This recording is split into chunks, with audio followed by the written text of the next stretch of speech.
It went right in the middle of the goal. I mean, I don't know what he was... Listen, it didn't matter. It was the last seconds of the game. Manchester United deserve to get beat. They will feel very aggrieved that they weren't. Penalty could have been 2-2 and against 10 men. The whole game should have turned over in the space of seconds there. And it didn't happen, so they'll scratch their heads. But the bottom line is Brentford deserve to beat them. They will lick their wounds, Manchester United. Here is some player reaction from Matheus Cunha. Such a disappointing result. How do you sum up that Manchester United performance?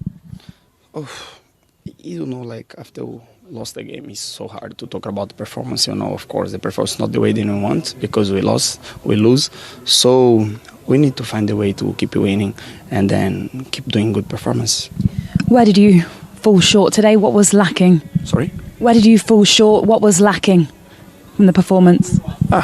Honestly, it's like I say, we are not here to find a way to make excuses. We know what we need to do. We didn't do well. So we need to find a way to be more focused and then keep winning the games. This is what this club needs. This is what we want to give to the club. And we need to have character to change the situation. How much belief is there in the manager and the way he wants you to play? Full belief, 100%.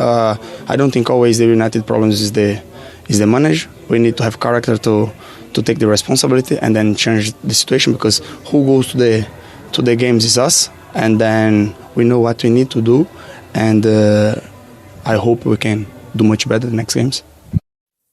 Sunderland at home, Liverpool away, up and coming for Manchester United. I mean, he's talking about full of character there. How many times in these chairs have we had this conversation about Manchester United in the last 12 months? Steve, off the back of beating Chelsea, you got to win today.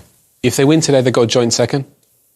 Instead, you're 12, and then you got Sunderland at home. You're back in the mixer. You're in a Champions League place, probably.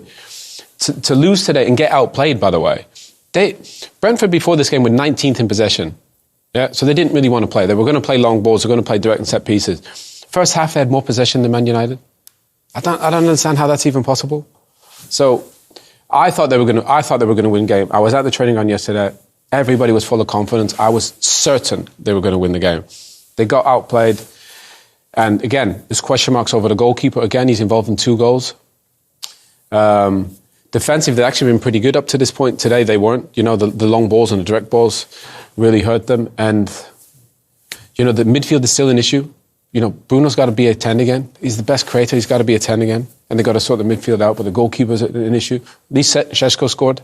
You know, that's probably the only positive, I think, for Manchester United today. And I think what, as Owen's alluded to there, he was at the training ground yesterday. Amongst Manchester United fans, this will be more damaging because there was so much optimism today on the back of last week. But Manchester United fans must be so used to it now, the highs and the lows, well, mainly lows, but the highs and the lows and the false dawns over the last decade or so, it becomes deflating, I'm sure. And that was not a new low. I mean, I've seen Manchester United play worse, but it was almost devoid of anything today. I didn't feel that they had a tactical plan. As I say, I can't ever look at that team and think... As soon as I saw the team and thought Maguire, De Ligt, I thought, right, OK, yeah, set pieces, sit back, head it out.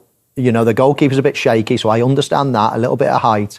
But then I thought, OK, but you're going to have to play quite deep and you're going to have to play a little bit counter-attack, using Burmo and Cunha's pace, and played it. But then all of a sudden they start playing high and start getting long balls over. It's like, oh no, this is totally opposite style of play that you need to be doing if you're going to pick that team. So back to square one, back to the drawing board.